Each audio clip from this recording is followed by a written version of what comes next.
War in the Middle East has intensified Monday, with more US-Israeli strikes in Tehran and attacks from Iran and Iranian-backed militias hitting Israel and Arab states.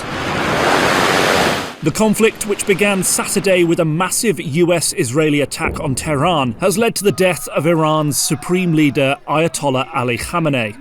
The 86-year-old supreme leader was killed in one of the first attacks. The country's president said a leadership council was working to choose a new ruler, while US President Donald Trump, speaking after the initial attack, urged Iranians to rise up against the ruling government.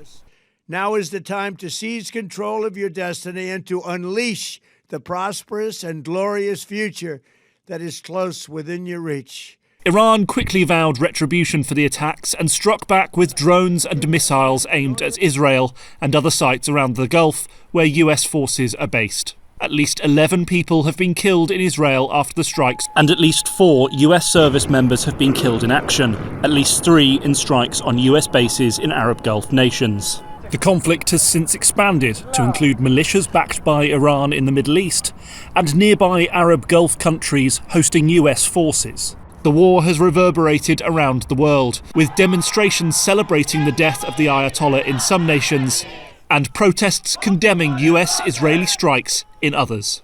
Some protests, like this one in Karachi, have been deadly. At least 22 people were killed after hundreds of people stormed the US consulate there. There has also been fallout from the fighting for the global economy, with the conflict sending oil prices soaring and stock prices falling.